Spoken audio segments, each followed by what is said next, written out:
Bonjour à tous, bienvenue. Je suis Ludovic Dupin, le directeur de l'information de la SFEN, et c'est un plaisir de vous retrouver pour ce nouvel épisode de notre série de webinaires EPR2, sommes-nous prêts? Alors, cette série de webinaires est normalement réservée aux adhérents de la SFEN, mais exceptionnellement aujourd'hui, nous l'avons aussi ouvert aux écoles d'ingénieurs, et vous êtes plus de 250 inscrits. On est ravis de vous retrouver tous. Dans les épisodes précédents, on a parlé du plan Excel pour retrouver une excellence opérationnelle. On a parlé du réacteur EPR2, nous avons parlé des étapes nécessaires jusqu'au premier béton, et tous ces épisodes sont retrouvés sur le site YouTube de la SFEN. Ce quatrième épisode aujourd'hui tombe un jour très spécial puisque, comme vous le savez, Emmanuel Macron est en ce moment même à Belfort et dans les heures qui viennent, il devrait annoncer des choses importantes sur l'avenir du mix énergétique français et en particulier la construction de nouveaux réacteurs en France. Et c'est une très bonne nouvelle pour le pays, c'est aussi une très bonne nouvelle pour la filière nucléaire française qui va pouvoir se mobiliser et déployer toute son expérience, tout son savoir-faire acquis au cours des dernières années pour réussir ce programme. Et l'enjeu est taille, il s'agit de renforcer l'indépendance énergétique du pays, d'assurer sa sécurité d'approvisionnement, de décarboner son économie. Et la performance de l'ingénierie sera au cœur de la réussite de ce futur programme. Et c'est justement le sujet dont aujourd'hui va nous parler Thierry Chal, qui est le PDG d'Advance, une filiale d'EDF dédiée à l'ingénierie. Bonjour. Ensuite, bonjour Thierry. Ensuite, comme vous en avez l'habitude maintenant, dans un souci de débat, nous donnerons une carte blanche à un expert qui viendra discuter, qui viendra challenger Thierry sur ce sujet. Et c'est aujourd'hui Christian Janot, vice-président des activités digitales chez Assystem, qui aura cette lourde tâche.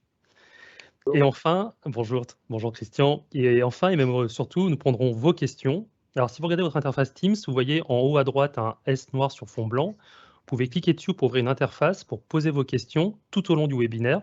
On les prendra à la fin. Et surtout, vous pouvez aussi choisir les questions, voter pour les questions qui vous semblent les plus pertinentes. Et nous les poserons en premier. Sans plus attendre, Thierry, je vous laisse la parole pour nous présenter les enjeux de l'ingénierie pour le programme EPR2.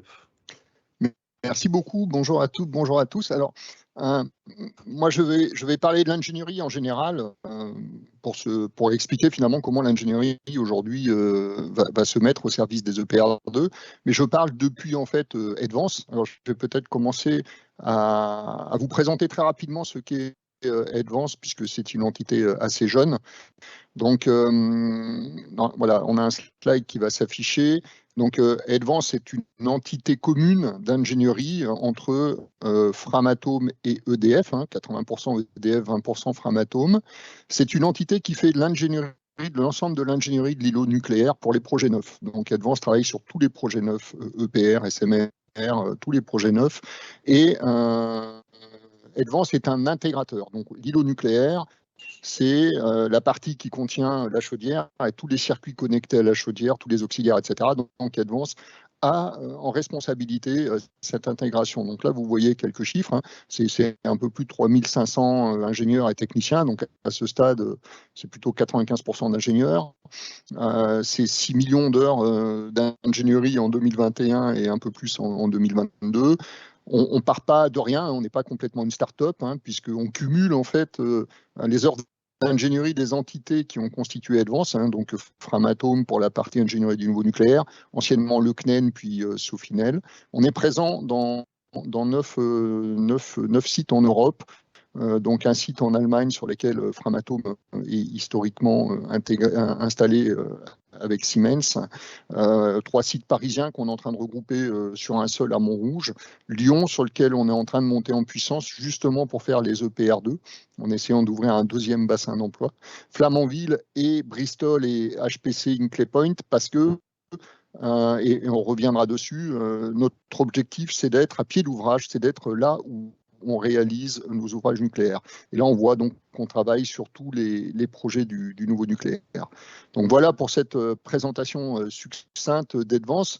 Alors, le sujet d'aujourd'hui est un sujet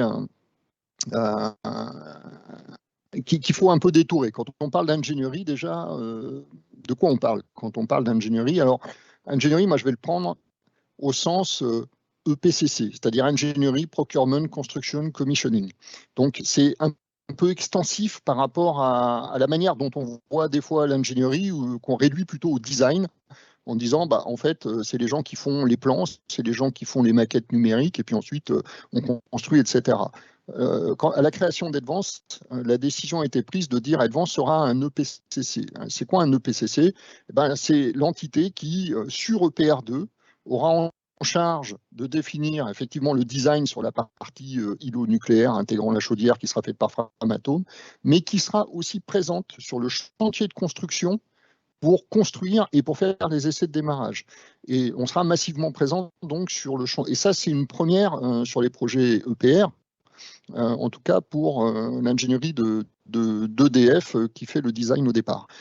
Donc ça, c'est le premier point. On est un EPCC, donc déjà la volonté d'être une ingénierie plus proche du terrain, qu'on pourrait qualifier de moins hors sol. Je pense qu'une des difficultés qu'on a connues, notamment avec Flamanville 3, c'est qu'au moment où on a démarré Flamanville 3, notre ingénierie était finalement assez peu connectée aux réalités du terrain. Ça faisait un certain nombre d'années qu'on faisait plus de nucléaire, de construction. Et ça nous a posé des difficultés. Donc on veut être plus près du terrain, mais on veut aussi être plus près des fournisseurs. Donc c'est le P de procurement, donc on le fait pour ordre et pour compte des directions de projet, mais ça nous amène à être beaucoup plus en proximité des industriels et des fournisseurs. Donc je voudrais peut-être, pour regarder comment on se prépare, je trouve qu'un bon point de repère, quand on parle de PR2, tout le monde a en tête FLA 3. Mais finalement, qu'est-ce qui fait que demain, sur EPR2, on va éviter de reproduire les difficultés ou les échecs de Flamanville 3? Donc, quand on regarde bien les fragilités de l'ingénierie, elles ont bien été mises en évidence dans le rapport Folz, dont je pense tout le monde a entendu parler, et à travers notamment 4 thématiques qui sont présentes dans le rapport Folz. Le rapport Folz qui, je le rappelle, en fait, adresse les fragilités qui ont été constatées au moment où on a décidé de démarrer le projet FLA 3. Qu'est-ce qui fait qu'on n'était pas prêt? Donc, il y a 4 choses qui concernent vraiment très fortement l'ingénierie. Le premier, et je partirai de là, c'est une organisation complexe des ressources d'ingénierie. Donc là, celui-là, il est pour moi assez simple, puisque quand vous regardez ce qui est pointé dans le rapport Folz, c'est justement de dire, en fait, Sofinel faisait des choses avec des ressources d'EDF et de Framatome, faisait des choses depuis plusieurs endroits. Ensuite, Framatome a décidé de localiser une partie de son ingénierie à Olkiluoto et du coup a déserté ce qui a été fait par Sofinel. Le CNEN était encore à côté, donc en gros c'était complexe, on avait plusieurs entités. Aujourd'hui, toutes ces entités ont été regroupées dans une seule qui est Advance. Donc ça déjà, c'est quelque chose qui permet de simplifier à la fois l'intégration et la prise de décision. Et sur ces aspects de complexité de ressources d'ingénierie, depuis le projet HPC en particulier, on travaille massivement dans de nouvelles modalités de travail qu'on appelle les équipes intégrées. Donc on colocalise les gens qui ont des compétences, des activités complémentaires qui peuvent être des fois des fournisseurs, et je reviendrai là-dessus, de l'ingénierie, des partenaires d'ingénierie autour de nous. On se colocalise pour être plus efficace en travaillant ensemble. Le deuxième axe qui nous concerne, c'est une perte de compétences généralisée. Donc là, effectivement, quand on regarde Flamanville 3, en 2007, au moment où on démarre, finalement, on le fait 16 ans après le début du dernier chantier de Civaux 2. Et entre Civaux 2 et FLA 3, il n'y a eu aucun chantier de grande ampleur en Europe. Donc, à ce moment-là, on a un creux de compétences colossal. Aujourd'hui, on n'est plus du tout dans le même scénario. Vous avez vu les chiffres, Advance, c'est 3500 personnes. Et Advance, ce n'est pas toute l'ingénierie nucléaire, c'est que l'ingénierie du nouveau nucléaire sur la partie NI. Donc, on est 3500 personnes qui sont engagées sur 2 chantiers en phase opérationnelle.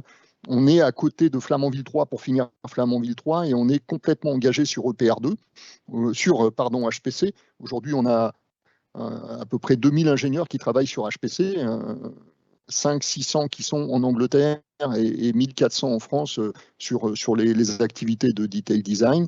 Donc ces sujets compétences, en plus, les gens dont je parle, en fait, on commence à avoir une expérience assez intéressante, puisque depuis les années, on va dire 2011-2012, côté EDF, on est dans des phases de recrutement assez importantes.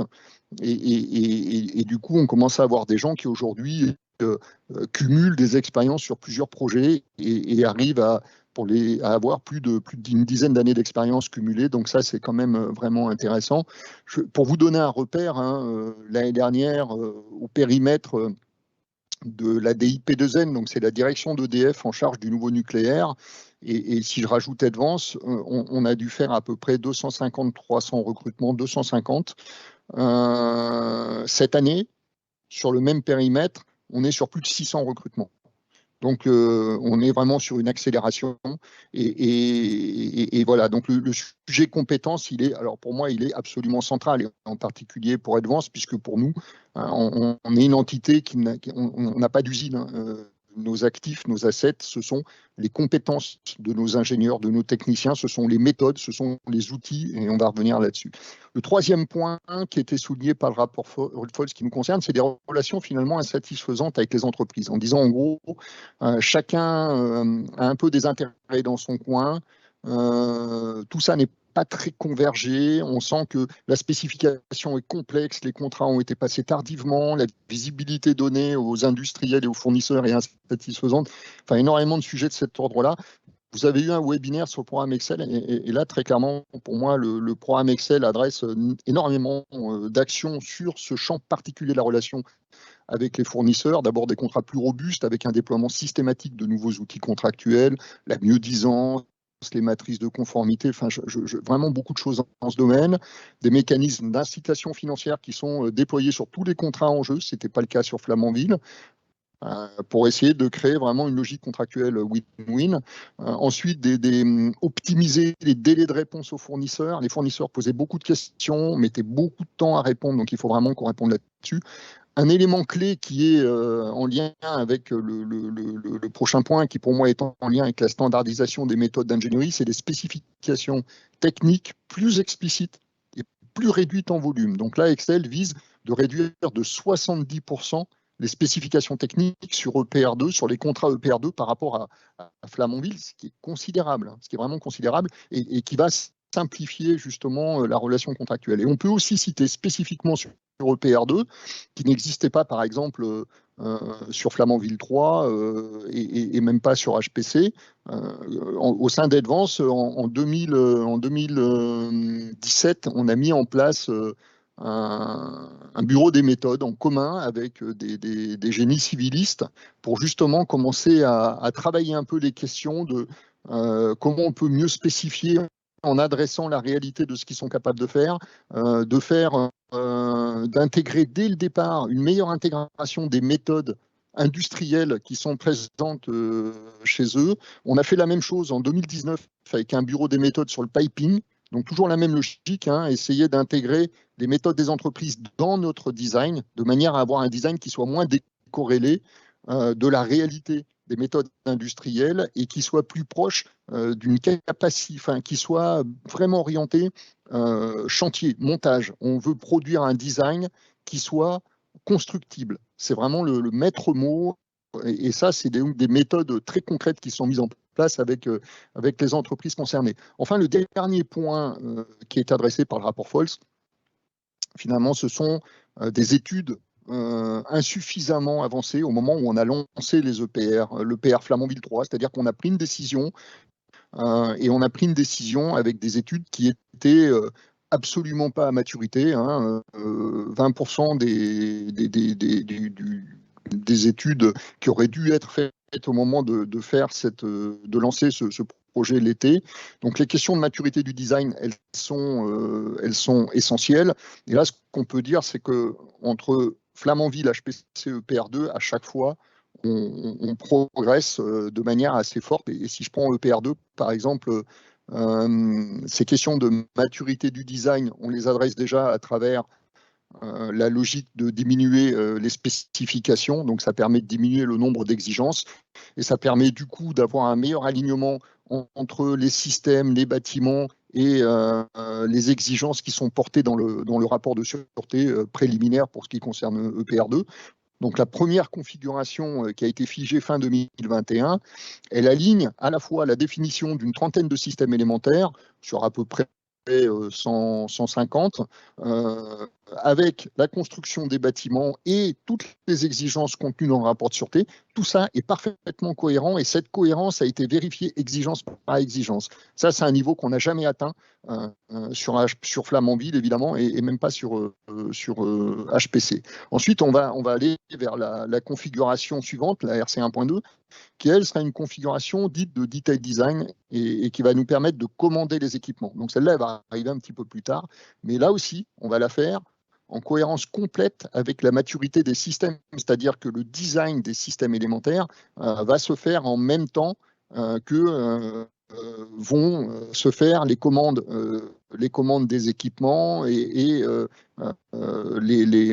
la configuration globale. Donc ça, c'est un point important, hein, et ensuite on ira vers la RC2, qui elle sera la configuration de site. Un point important sur la maturité, et qui aussi qui a été évoqué dans le cadre d'Excel et qui pour moi est certainement l'axe central de la maturité de l'ingénierie, c'est toutes les approches dites de standardisation. Qu'est-ce qu'on standardise? On standardise d'abord le produit. Quand vous regardez les EPR, Taishan, Olkiluoto, Flamanville, HPC, à chaque fois, on a quasiment un first of a kind, c'est-à-dire une centrale qui n'est pas tout à fait différente, mais qui n'est pas non plus complètement la même que la précédente. Ça, c'est délétère, parce qu'à chaque fois, c'est des équipements différents, c'est des programmes de qualification des matériels qu'il faut refaire complètement, et c'est des heures d'ingénierie au carré à faire pour réétudier ces spécificités. C'est des sources permanentes de rework, etc. Donc ça, c'est vraiment le truc contre lequel on essaie de lutter, et on lutte contre ça à travers la standardisation du produit. Donc c'est pour ça, par exemple, que EPR2 va se décliner en paliers. On veut faire un palier avec au moins 6 réacteurs, c'est l'approche qu'a EDF, pour pouvoir tirer bénéfice de cette logique de standardisation du produit. Et on veut aussi standardiser nos produits à l'export. Donc là, HPC, par exemple, Sizewell, sur Sizewell, le maître mot pour Sizewell, si Sizewell est décidé, ça va être de la réplication. On veut, sur Sizewell, répliquer HPC. S'écarter le moins possible.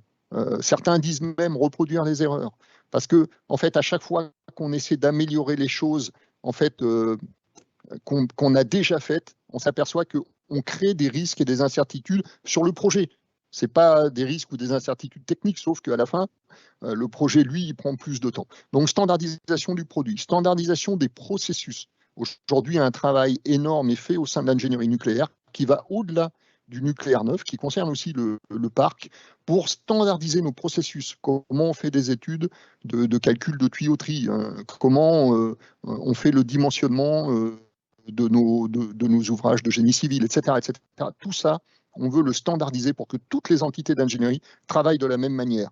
On veut aussi faire appel à des équipements, eux aussi standardisés. Donc, on met en place ce qui existe dans d'autres industries, des cadeaux, donc des catalogues d'usage obligatoires, qui vont décrire finalement les équipements qu'on aura le droit d'utiliser pour faire le design de nos centrales. Et ce qui est vraiment totalement nouveau, c'est que là où avant on faisait le design de nos circuits, de nos systèmes, et ensuite on en déduisait quel type d'équipement il fallait acheter, là on part des équipements avec lesquels on a le droit de travailler et on fera le design à partir de ces équipements-là. Ce qui permet d'assurer finalement le fait de partir sur des produits standards, éprouvés, fiables, que l'on connaît, qui ont été utilisés pour la majorité sur le parc nucléaire, et ensuite de s'assurer, quand on sera un peu avancé dans les études, que ce qu'on appelle les retours fournisseurs sont totalement maîtrisés. Aujourd'hui, sur HPC, pour vous prendre un exemple, les retours fournisseurs aurait dû être normalement à 100% livré il y a à peu près 1 an et demi, 2 ans. Aujourd'hui, au moment où on se parle, on est à peu près à 35% de retours fournisseurs livrés. Ça veut dire que dans les 65% qui restent, il y a potentiellement des menaces techniques qui vont nous amener à faire des reworks. Alors, ça ne sera pas des gros problèmes d'ingénierie qui vont modifier profondément le dimensionnement, mais c'est des problèmes qui vont modifier l'installation. Parce que si la pompe, telle qu'on l'avait prévue, elle arrive plus grosse, plus large, plus lourde, et ben, il va falloir refaire des études sur les ancrages, sur son installation, etc. Et c'est pareil pour les robinets, c'est pareil pour les supports, c'est pareil pour tous ces éléments-là. Donc, c'est important d'utiliser des équipements standards. Ça limitera les retours fournisseurs pour lesquels, évidemment, on prend des données de découplage et on fait nos études avec des données qu'on pense être enveloppes, mais qui conservent quand même une part de risque importante. Donc, standardisation des processus, standardisation du produit. Et là, on arrive sur le dernier point pour moi qui a vraiment très largement évolué, c'est la question de la digitalisation. C'est-à-dire, en gros, qu'est-ce qu'on veut digitaliser? Parce qu'on veut digitaliser, c'est à la fois notre produit et nos processus standardisés. Donc, on a lancé un énorme programme de digitalisation qui s'appelle Switch, qui est doté de plusieurs centaines de millions d'euros et qui a pour vocation véritablement sur EPR2, à partir cette fois en data-centrique, en partant directement des exigences, en intégrant tout ça dans des outils numériques qui permettront non seulement d'assurer la cohérence globale de ces exigences tout au long du cycle de design, mais aussi derrière des phases de construction, qui vont nous permettre de travailler en entreprise étendue. Je prends juste un exemple. Aujourd'hui, on utilise des maquettes 3D dans lesquelles on travaille avec nos fournisseurs. Bon, quand on regarde aujourd'hui, en fait, on s'échange des fichiers qui sont des fichiers 3D dans lesquels chacun amène sa contribution et ensuite les renvoie à l'autre. Là, l'idée, c'est de travailler dans le même outil, dans la même maquette, au même moment, chacun avec les droits d'accès qui le concernent. Et ça va favoriser évidemment le travail en entreprise étendue et ça va faire gagner énormément en efficacité, en qualité et en performance. Donc, on a ce qu'on appelle le PLM, là, le Project Life Management, qui est l'outil qui va vraiment permettre d'accompagner la digitalisation de PR2. Tous les outils 3D seront connectés, puis aussi évidemment toutes les chaînes de calcul, que ce soit des chaînes de calcul élect, mécanique, etc. On avance très fort vers l'intégration de tous ces objets. Et je voudrais juste finir, pour être dans les temps, en disant que finalement, et là, j'ai même pas tout balayé, mais en fait, on a énormément d'actions qui sont dans le programme Excel, qui vont aboutir en 2022. Donc, ce n'est pas des actions qu'on verra un jour peut-être en 2028. C'est des actions concrètes qui seront mises en place en 2022. On a des actions de transformation d'ingénierie qui sont en fait l'aboutissement de ce que j'ai un peu évoqué. Et tout ça se fait de manière très complémentaire, très intégrée. Donc, on ne pense pas en fait les évolutions de l'ingénierie indépendamment du chantier de construction, indépendamment des fournisseurs ou indépendamment des logiques industrielles. Au contraire, on pense l'ingénierie comme étant un EPCC, c'est-à-dire quelque chose qui doit intégrer toutes ces dimensions pour être efficace à pied d'ouvrage, et le design doit intégrer ça dès le début et le plus en amont possible. Voilà, je propose d'arrêter là puisque on est au bout des 20 minutes. Vous aviez le temps, mais c'est très très clair. Je pense qu'il y aura encore plein de choses qu'on pourrait développer.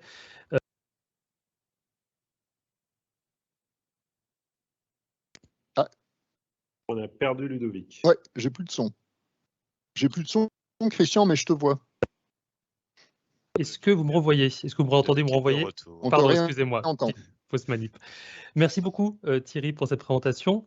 Alors avant de continuer, je vous rappelle que vous pouvez poser des questions à Thierry en appuyant sur le petit S en haut à droite et voter pour les questions. On a déjà quelques-unes qui sont posées. Alors vous parlez de beaucoup de choses, effectivement, cette notion de moins avoir une ingénierie hors sol, comme Flamanville l'avait été un peu par la force des choses malheureusement.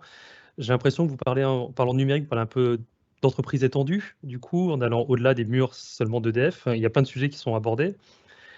Christian, vous avez écouté cette présentation, vous qui venez d'Assystem, un grand ingéniériste français, si ce n'est le plus grand ingéniériste français.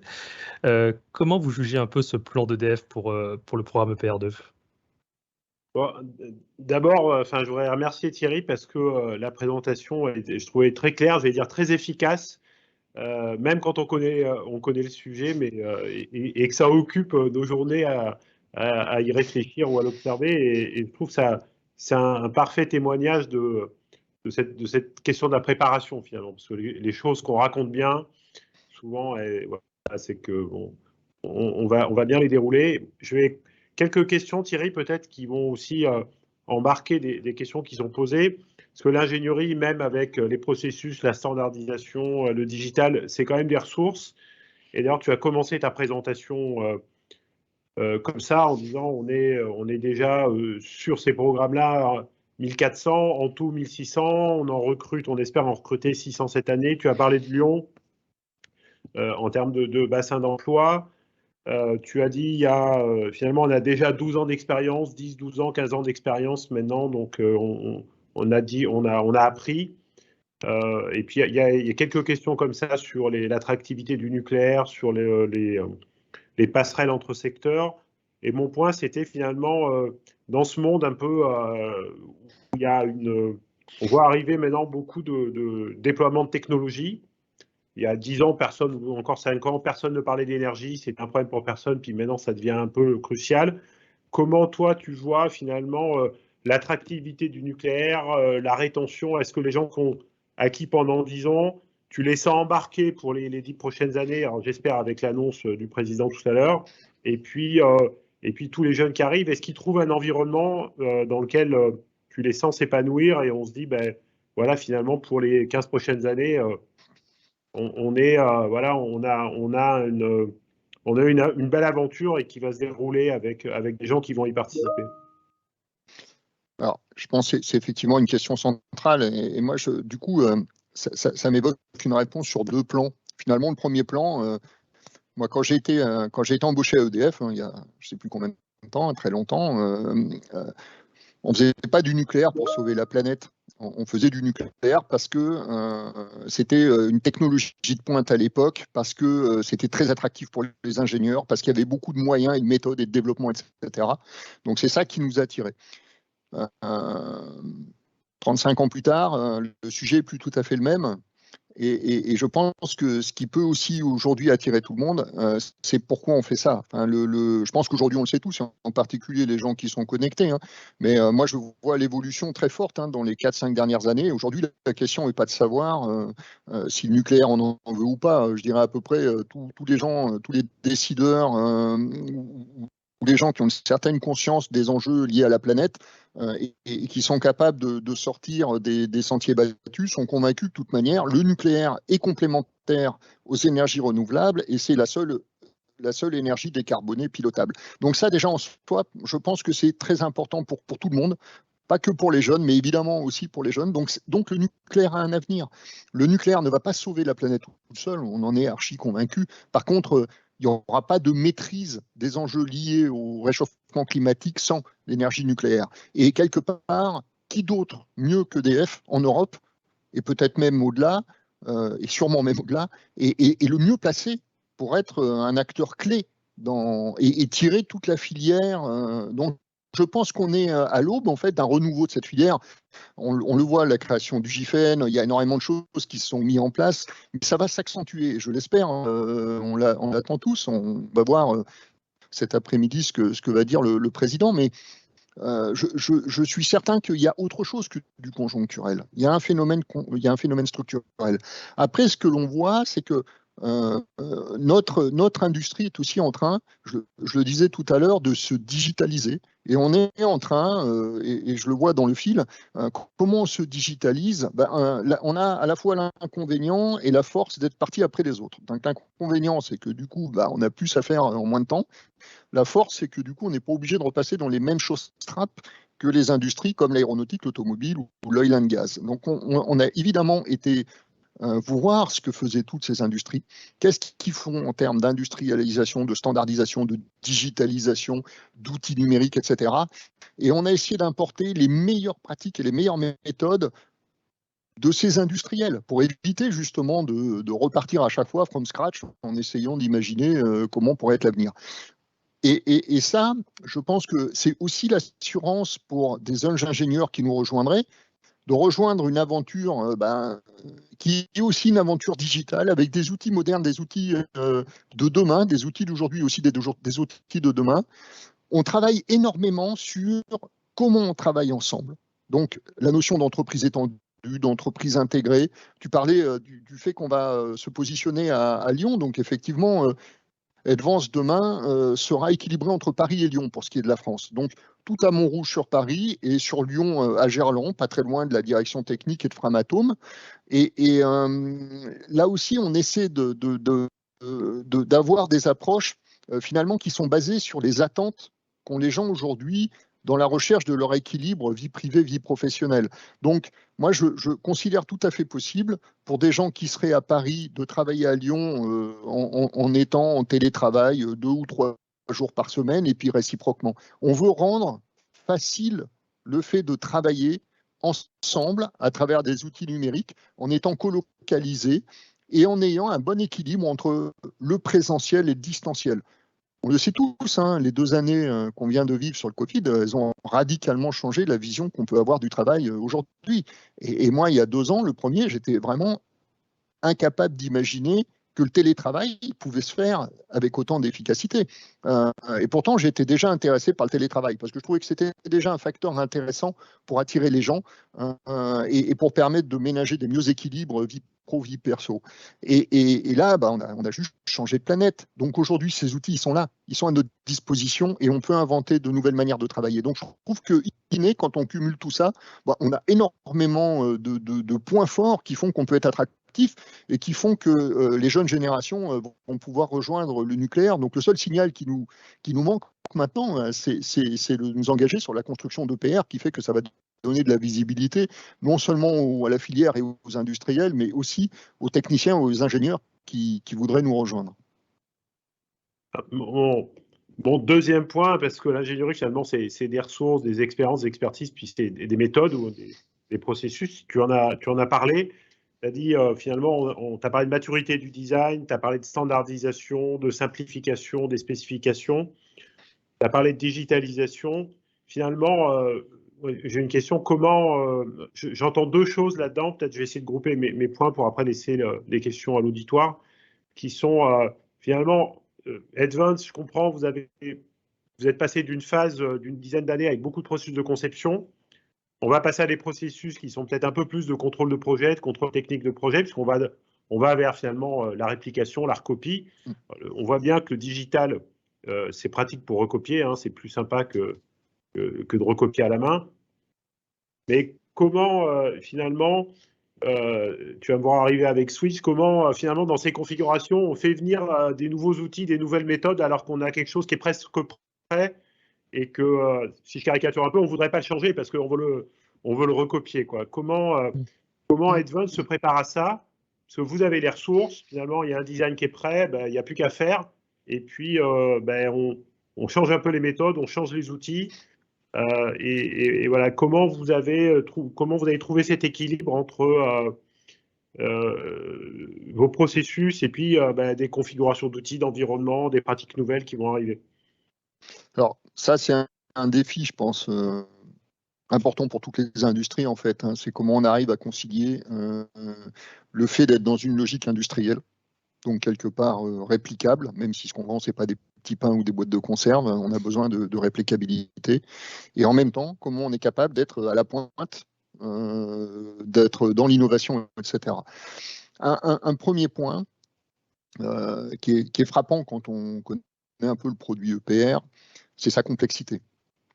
Mais on n'a pas réussi à éviter que la complexité de l'outil, du produit, se retrouve dans la complexité des organisations. Ça, c'est un peu Flamanville 3, et c'est ce que dit le rapport Foltz. On a une complexité qui est multi-tout. Et je pense que là, c'est un premier enjeu, c'est de mobiliser l'intelligence au service de comment on simplifie, comment on standardise, comment on industrialise, comment on fait plus simple, comment on utilise les innovations pour stabiliser. Et là où ça devient très compliqué, où on a besoin d'un très haut niveau d'expertise, c'est qu'en fait, les exigences, elles font qu'augmenter. C'est-à-dire que les attentes de l'autorité de sûreté, les attentes, les contraintes réglementaires, elles ne vont jamais en diminuant, elles vont toujours en augmentant. Comment vous arrivez à avoir un design qui est suffisamment résilient pour s'adapter à l'évolution de ces contraintes-là, alors que vous ne faites pas de la grande série? C'est ça les enjeux pour nous demain, et c'est là qu'on a besoin d'intelligence collective, c'est là qu'on a besoin d'outils de pointe, c'est là qu'on a besoin de modélisation, par exemple de calcul de plus en plus fine pour être capable vraiment de démontrer les choses, et c'est là qu'on a besoin de mobiliser de l'expérience, de l'expertise d'ingénieurs plutôt high level pour être en capacité de trouver et de montrer que finalement notre design il est robuste et il est fiable. Parce que si ce n'est pas le cas, si on passe notre temps à le faire évoluer, à le changer, on sera toujours en but à des problèmes de compétitivité. Et on le voit, beaucoup d'industries en termes de sûreté, au sens où on peut l'entendre dans le nucléaire, répondent fiabilité. Et ça c'est un point clé. Quand vous regardez, par exemple, moi j'ai un truc qui m'a marqué quand j'étais directeur du CNEP, qui était une entité qui faisait en fait le reste de l'installation hors BNI, donc la partie secondaire de l'installation, turbine, etc. On devait commander des diesels pour ce qu'on appelle les CCL, les centres de crise locaux, qui ont été mis en place sur tous les CNPE suite à Fukushima. Et ce qu'on voulait vraiment pousser à l'époque, c'était le fait de dire, achetons des diesels standards. On va prendre des diesels qui sont fabriqués à des milliers d'exemplaires, qui marchent hyper bien et qui ont des taux de fiabilité extrêmement élevés, des taux de panne quasiment nuls. Et c'est ça qui va amener finalement la sécurité dont on a besoin et la fiabilité. Il a fallu, avant de porter ça dans la discussion avec l'autorité de sûreté, parce qu'on s'imaginait tous que de toute façon, l'autorité de sûreté allait nous dire que non, c'était pas possible, etc. Le problème, c'était pas l'autorité de sûreté, le problème, c'était nous. Parce qu'une fois qu'on a fait le tour de tout le monde expliquait à quel point, ouais, mais il faudrait quand même qu'on arrête un moment la production des diesels, passer un point d'arrêt, aller voir en fabrication s'ils font bien telle ou telle phase. Ensuite, ça serait bien que ce diesel il puisse faire. Bon, à la fin, vous n'avez plus un produit standard. Donc, vous n'avez plus le truc éprouvé qui a été fabriqué à des milliers, des dizaines de milliers d'exemplaires et qui a une fiabilité hyper importante. Vous allez réintroduire, sous couvert d'amélioration, des fragilités qui font que vous perdez tous les avantages. Donc l'enjeu, finalement, c'est une toute petite histoire, mais pour moi, c'est une parabole de notre industrie. Comment on arrive à concilier ces enjeux-là? Aujourd'hui, on doit utiliser notre intelligence collective, nos savoir-faire, nos méthodes, nos outils, nos pratiques, nos nouvelles pratiques pour protéger notre design, pour protéger nos équipements, pour être en capacité de... Vous voyez, par exemple, ce matin, j'étais avec Étienne Dutheil, le directeur du parc nucléaire, qui citait un exemple intéressant. On était à l'inauguration du plateau cadeau. Donc là, on a 9 entités d'ingénierie d'EDF qui travaillent au même endroit pour essayer de stabiliser justement les équipements qu'on va utiliser sur le parc et sur le nucléaire neuf, ce dont je parlais tout à l'heure. Donc on est vraiment dans l'actualité. Et Étienne citait un exemple en disant, voilà, moi les pompes primaires, par exemple, du N4, c'est pas les mêmes pompes primaires que celles du 1300. Sauf que moi, en tant qu'exploitant, elles font strictement la même chose. Elles sont pas vraiment... elles apportent rien de plus à l'exploitation. Et par contre, elles n'ont pas tout à fait les mêmes maladies que les pompes. Les pompes du N4 n'ont pas tout à fait les mêmes pathologies que les pompes du 1300. Donc, du coup, ça fait c'est encore plus de choses à maîtriser. C'est une maintenance qui n'est pas tout à fait la même. Donc, on n'arrive pas à industrialiser. Et tout ça, c'est de la désoptimisation. Et on ne connaît pas d'industrie performante dans la durée qui passe son temps à désoptimiser. Donc, nos enjeux, ils sont là. Nos enjeux, c'est de stabiliser. Et c'est parce qu'on sera une industrie au temps long, c'est parce qu'on sera vu comme fiable, c'est parce qu'on aura retrouvé la maîtrise de notre produit, de notre capacité à le construire, qu'on sera capable de développer des nouveaux projets sur les porteurs de nouvelles technologies. On peut parler des SMR. Les SMR vont être des objets un peu en rupture par rapport aux EPR. Et si on commence à traduire dans les SMR la complexité de l'EPR, moi, je pense que ça va être compliqué. On ne va pas y arriver. Donc, il faut vraiment il y a énormément de ruptures à faire dans notre industrie, mais pas sur le produit. Le produit EPR, il doit être standardisé, il doit être industriel. Tout ce qu'il y a autour doit bouger pour protéger ça. D'accord. Très clair. Merci. Bon, il n'y a plus qu'à. Hein. Il n'y a plus qu'à. Mais pour ça, on a besoin des meilleurs ingénieurs, en fait, parce que c'est extrêmement compliqué à faire. Merci beaucoup. Merci Christian, merci Thierry pour cet échange. On a beaucoup de questions qui sont apparues et donc je vais vous les poser. Certaines ont déjà été répondues, mais on va quand même pouvoir les préciser. Donc elles sont essentiellement pour Thierry, mais Christian, n'hésitez pas à réagir si vous voulez apporter des éclairages extérieurs. La première, cette question, effectivement, est-ce que le nucléaire est attractif pour les jeunes ingénieurs? Vous y avez répondu en disant qu'il y avait un vrai souci écologique, il y avait un vrai souci de changement. Mais la question s'élargit un peu, je vais regrouper 2 questions. C'est, est-ce que du coup, vous allez avoir suffisamment de candidats pour répondre à vos besoins? Et même, je cite une question spécifiquement écrite, comment attirer les talents en nombre chez Advance quand toute la filière va s'arracher les CV? C'est ce qui m'empêche de dormir, ça. Non, je pense que, bon, déjà, le premier mot qui me vient à l'esprit, c'est solidaire. C'est-à-dire, très clairement, il faut avoir en tête, pour vous donner une petite anecdote, Advance se dote de capacités d'embauche en propre. Jusqu'ici, on avait des collaborateurs mis à disposition par nos maisons mères EDF et Framatome, qu'on va garder à un très haut niveau. Et du coup, évidemment, quand on parle d'embauche, forcément, les gens chez moi, ils disent, mais attends, nous, on connaît des gens très bien qui sont prestataires, qui travaillent chez nous, ça fait plusieurs années qu'ils travaillent pour nous, et Christian, de quoi je parle, et du coup, ça serait bien qu'on les embauche. Mais si on fait ça, on n'a rien compris. Parce qu'en fait, ce qu'on veut, c'est pas piquer les ressources chez ceux qui en auront aussi besoin pour travailler avec nous. Ce qu'on veut, c'est élargir l'assiette. Parce que l'enjeu, c'est un enjeu filière, c'est pas un enjeu Advance ou Assystem ou Framatome ou je sais pas qui. C'est un enjeu filière. Donc tout le monde doit élargir. Donc c'est pour ça que la manière, par exemple, dont on va commencer à parler des compétences et on va lancer des campagnes importantes en 2022 parce que voilà, les chiffres que j'ai cités sont importants. Ils incluaient pas Framatome, mais ils sont déjà énormes. Mais on va parler des métiers de l'ingénierie nucléaire. Sans chercher à différencier Advance, Framatome, DeepDE, le CNEP, DIP2N, j'en passe, et des meilleurs. L'objectif, c'est véritablement de donner le signal que rejoignez cette filière, rejoignez cette industrie. C'est une industrie d'avenir, même si on a beaucoup de gens qui passent leur temps à expliquer que le nucléaire, c'est une technologie du passé. C'est complètement faux. Et on le sait bien, elle n'est pas si vieille que ça, et elle est en train de se transformer. Donc on a besoin que de jeunes techniciens, de jeunes ingénieurs, et je dis aussi de jeunes techniciens, parce qu'on a aussi besoin à Advance, on a envie de recréer des bureaux d'études, en particulier à Lyon, parce que c'est le socle de maîtrise du produit. Et c'est aussi le socle des parcours professionnels pour à la fois des techniciens, mais aussi des ingénieurs. Les ingénieurs, on a besoin, quand ils sortent d'école, qu'ils s'approprient un peu le produit. Donc, évidemment, on a besoin aussi qu'ils s'approprient la réalité, qu'ils aillent sur site, donc soit un site industriel en exploitation, soit un site en construction, soit des bureaux d'études. Enfin, voilà, ils doivent apprendre et connaître le produit.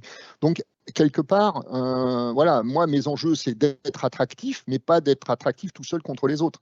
On doit collectivement être capable d'élargir le jeu et être solidaire, puisqu'on ne gagnera pas les uns sans les autres, que ce soit au sein d'EDF ou avec nos partenaires d'ingénierie. Et aujourd'hui, il y a déjà une tension sur les recrutements? Il y a déjà une limite, Oui. ou pour l'instant, vous êtes encore large? Non, alors, les raisons pour lesquelles on a choisi de localiser le projet EPR2 à Lyon, déjà, c'est spécifiquement ça. C'est parce qu'on s'est dit, quand on regarde tous les projets auxquels on va avoir à faire face, parce que là on parle de PR2, mais on est aussi embarqué sur Sizewell, on est embarqué sur Jaitapur en Inde, et puis on a tous les prospects en Europe, la République tchèque, la Pologne, on a l'Arabie Saoudite, enfin il y a énormément de prospects, donc évidemment c'est des prospects, sauf que le jour où ils se réalisent, dès qu'on réalise un projet de cette ampleur, en termes de compétences, c'est quand même un appel d'air colossal. Donc en fait, l'enjeu pour nous, ça a été avec Lyon de dire on veut créer un deuxième bassin d'emploi.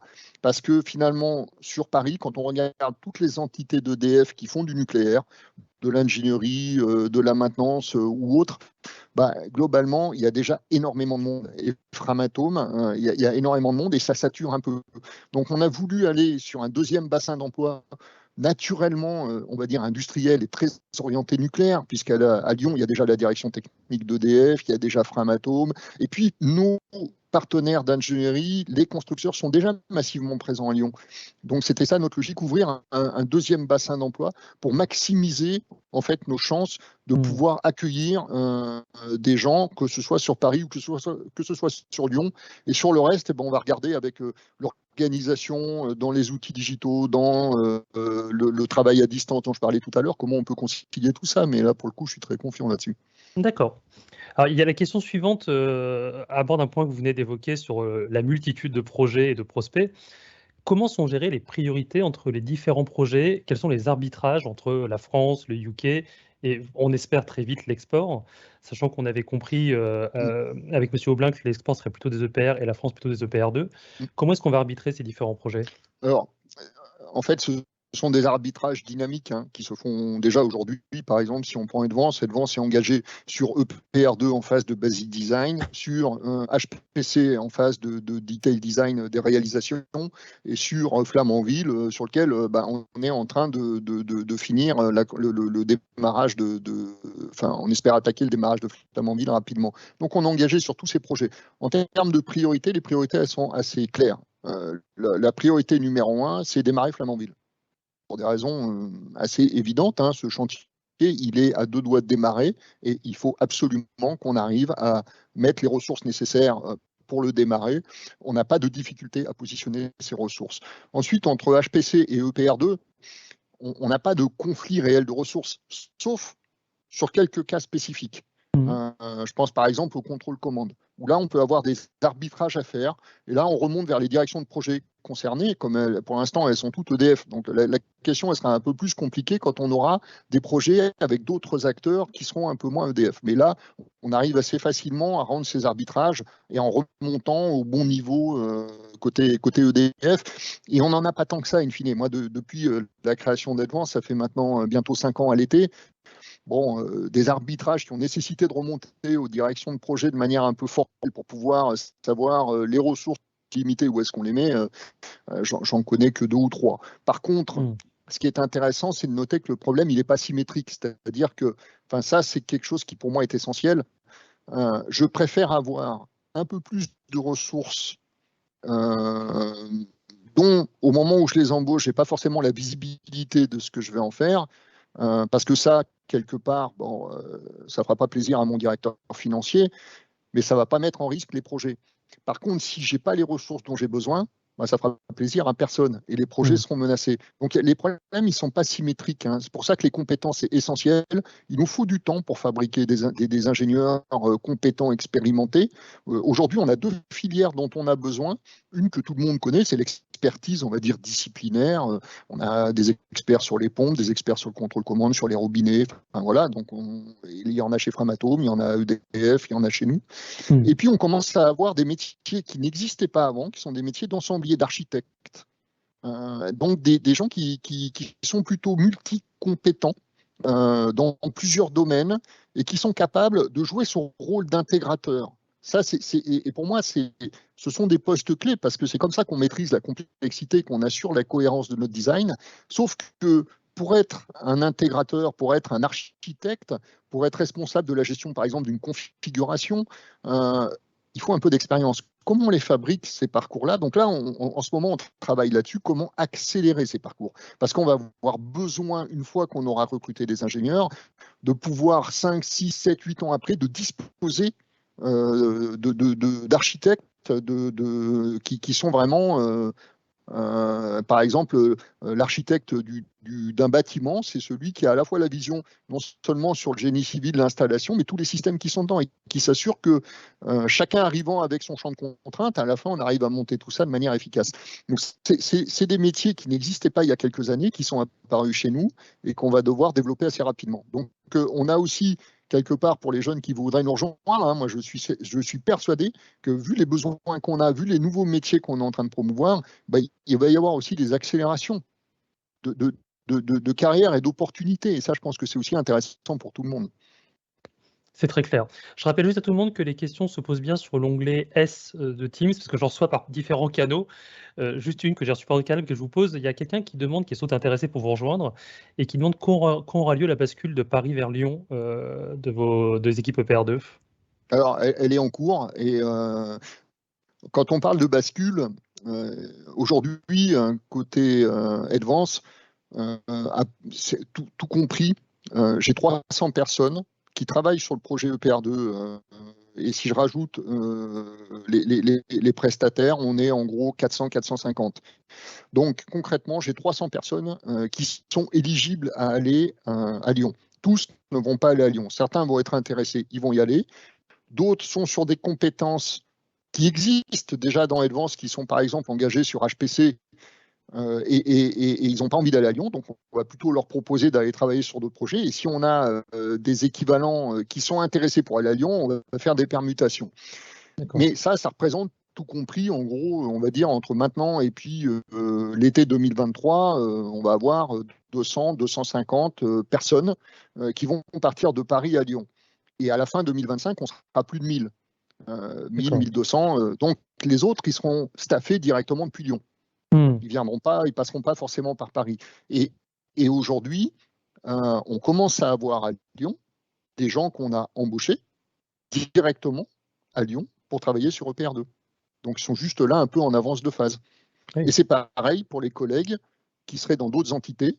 Je pense à DIP DE à Marseille ou qui sont déjà à Lyon, etc. On ne va pas les obliger à venir à Paris pour aller à Lyon derrière.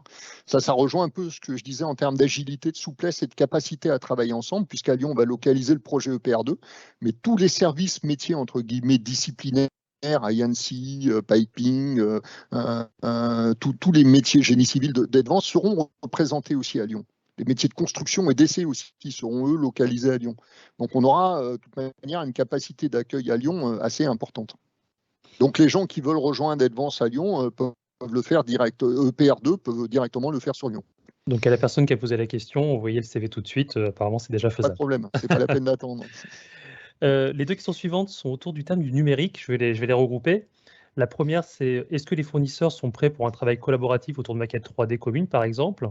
Et la suivante, c'est quelles pratiques de digitalisation chez nos concurrents avez-vous pu faire à Rex, des bonnes pratiques avec certains, et quels enseignements en avez-vous tiré? Alors, je suis désolé, j'ai eu un problème de son, je n'ai pas entendu la première, Pardon, j'ai entendu la deuxième.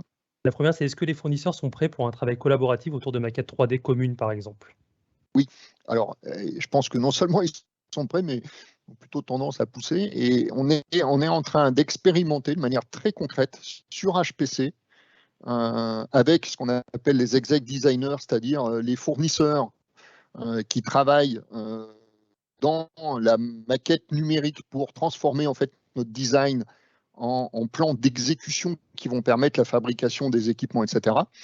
Donc, on est en train d'expérimenter avec eux en ce moment, ça va être mis en place au mois de juin, le fait de travailler tous ensemble dans cet outil, dans cette maquette numérique. Et chacun pour évidemment la part qui lui concerne. Mais c'est quand même un vrai changement parce qu'avant, c'est ce que je disais tout à l'heure, c'est-à-dire on s'échangeait des exécutables, en gros, ou des images de la maquette et chacun travaillait, puis ensuite on l'envoie, puis il faut concaténer tout ça.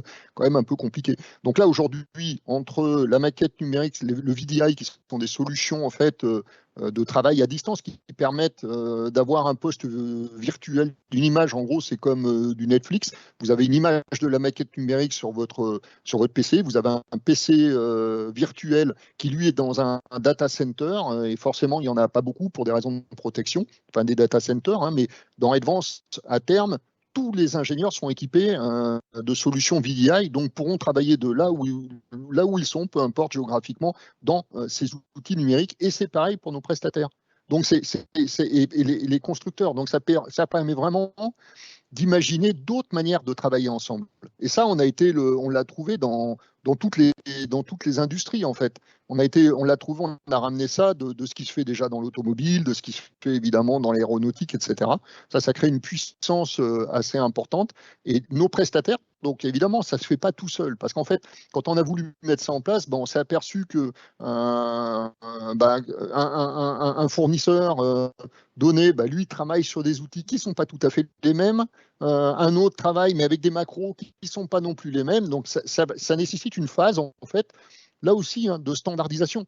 Mais c'est là qu'on va gagner. Parce que quand tout le monde va travailler dans les mêmes outils, de la même manière, là, on voit bien que tout de suite, plutôt que de passer notre temps à gérer des interfaces et des trucs qui ne parlent pas entre eux, on va gagner en efficacité et donc en qualité, quoi. Je me permets de poser aussi la question à Christian. Je vous rappelle que Christian est vice-président des stratégies digitales chez Assystem. Vous avez quelle vision, vous, des différentes stratégies digitales dans le monde du nucléaire et peut-être même dans d'autres industries où se place la filière française dans ce cadre-là? Je pense qu'il faut... ce que je peux dire, c'est que ceux qui ont déployé le digital les premiers, c'est ceux qui avaient à faire de la recopie, en fait, quelque part. C'est-à-dire, au sens où... c'est beaucoup plus rapide finalement quand on a des choses à recopier, de faire des transferts de données, des transferts de documents, que de le refaire à la main. Et puis plus vous avez finalement une importance à la conception première ou à l'acte de conception, finalement, c'est là où on a un peu moins de digital. Il y a de l'expérimentation, il y a de la simulation, c'est du calcul, c'est du digital aussi, mais c'est peut-être pas le même digital dont on parle. Et les industries qui ont déployé fortement le digital, c'est ceux qui avaient 60% de recopie d'un projet à l'autre. Voilà. Et donc, ou qui avaient des temps de cycle très très courts, en fait, quelque part. Et qui sont allés chercher un optimum autour de ça. Je ne sais pas ce qui sera annoncé tout à l'heure, 6 ou 14 EPR en France, EPR2 en France, mais effectivement, on est dans des ordres de grandeur qui sont ceux de la recopie. Peut-être l'autre volet de la question de l'entreprise étendue, évidemment, je pense il faut, Thierry l'a abordé, il y a des équipements et des partenaires industriels, des contractants de premier rang, et ceux-là doivent être dans un fonctionnement très très étendu. Et puis après, il y a des formes de contribution au projet qui sont peut-être un peu plus éloignées du cœur ou du chemin critique du planning ou du cœur de l'activité. L'important finalement, c'est de créer un service d'interface. On n'est peut-être pas obligé, pour des contributions modestes ou simples, d'imposer à tout le monde d'être complètement compatible avec le système d'information d'EDF, parce que par ailleurs, c'est peut-être des gens qui fournissent à d'autres secteurs industriels et il faudrait qu'ils aient une multitude de systèmes d'information compatibles.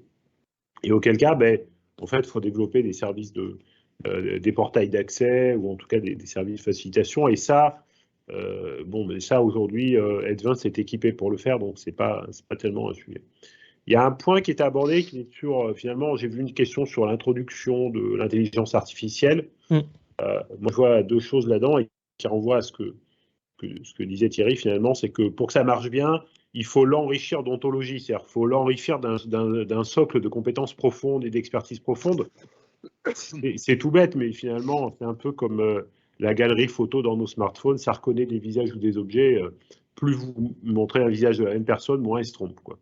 Et donc, il faut s'appuyer sur la très longue expérience d'EDF et des industriels dans leur domaine, dans leurs produits, hein, parce qu'ils les maintiennent. L'avantage du nucléaire, c'est que peut-être on n'en a pas fait depuis un moment, mais enfin, en tout cas, le produit, il dure 70 ans au moins, donc il dure longtemps. Donc la connaissance n'est pas complètement perdue.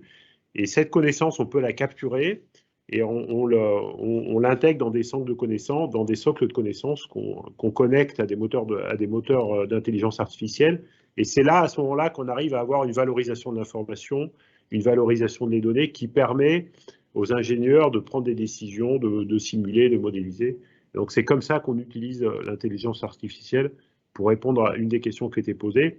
Et puis cet enregistrement digital des connaissances profondes, c'est ça aussi la transmission des savoir-faire, en fait, quelque part. Hein. Le digital, c'est aussi du knowledge management. Pour ce que je voyais dans le fil, il y avait une question là-dessus, finalement, sur comment on transmet, on conserve les compétences. Il y a du learning by doing, hein, on apprend, on fait, on apprend, et puis il y a aussi, le digital permet aujourd'hui beaucoup de travailler sur cette capture des connaissances.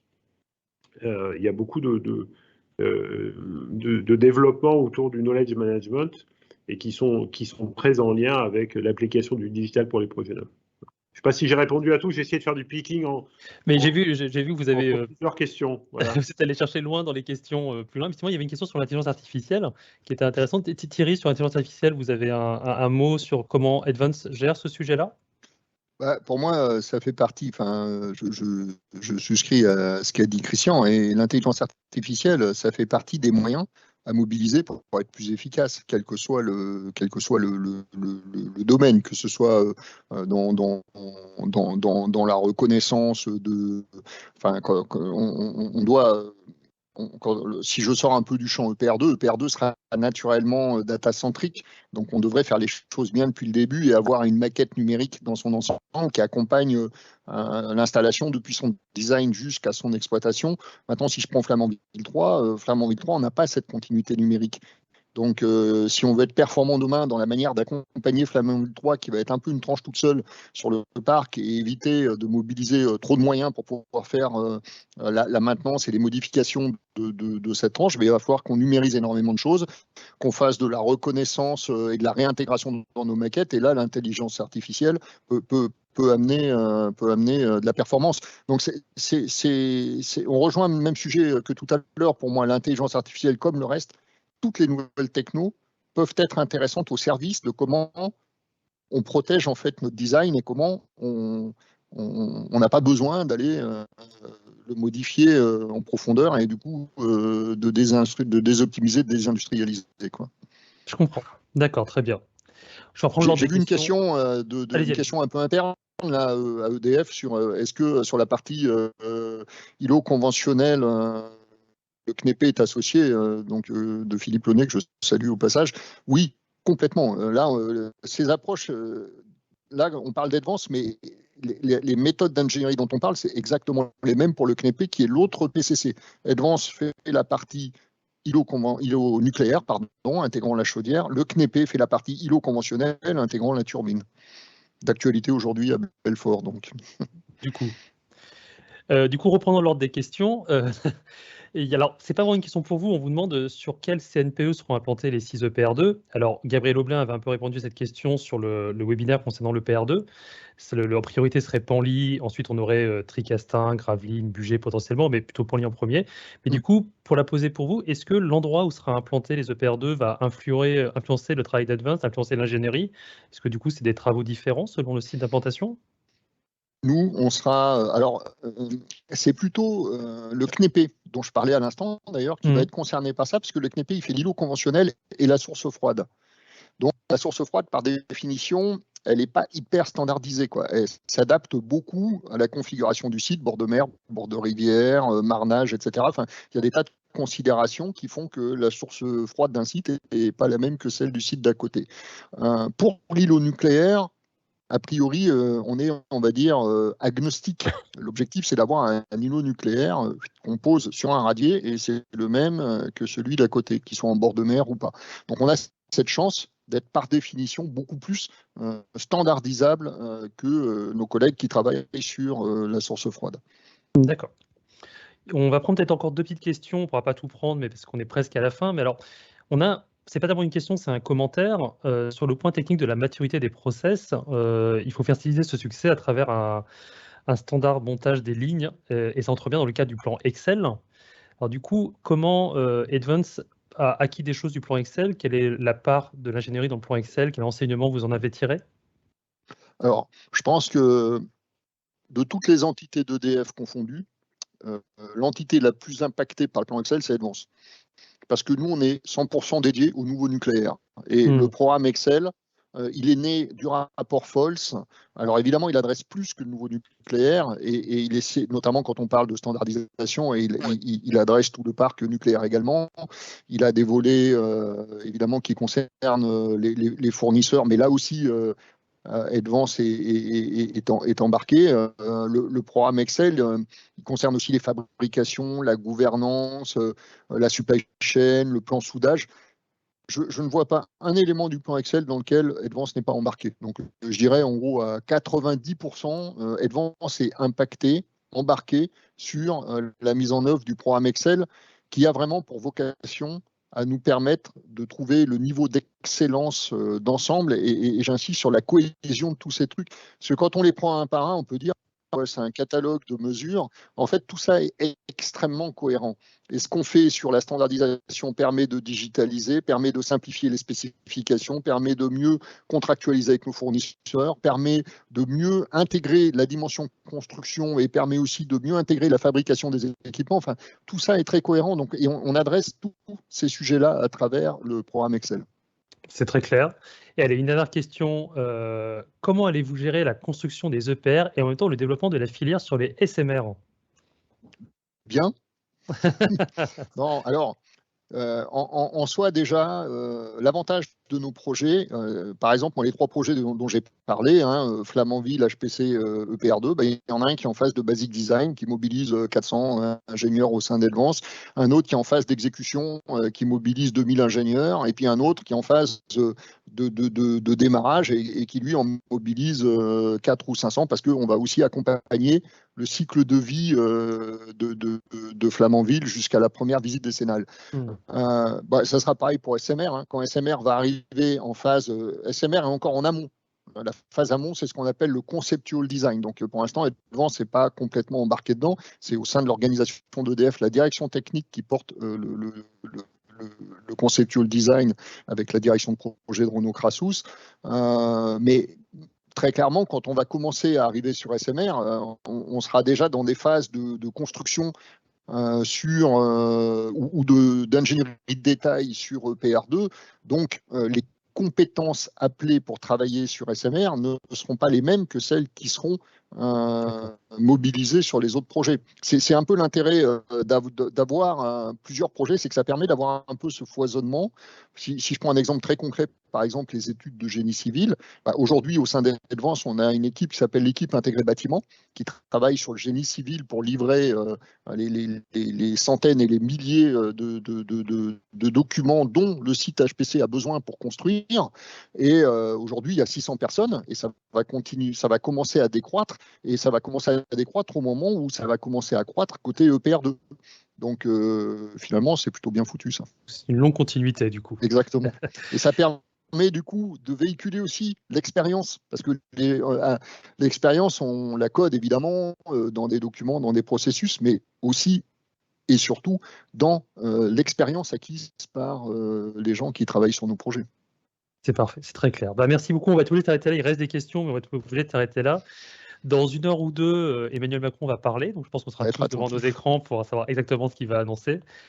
Et on en reparlera du coup la semaine prochaine à l'occasion d'un autre webinaire consacré au financement de ce nouveau parc. Comment est-ce qu'on va... Un grand merci à vous Merci tous. Christian, merci Thierry, je vous souhaite une très bonne journée. À bientôt. Bonne journée, au revoir. Au revoir.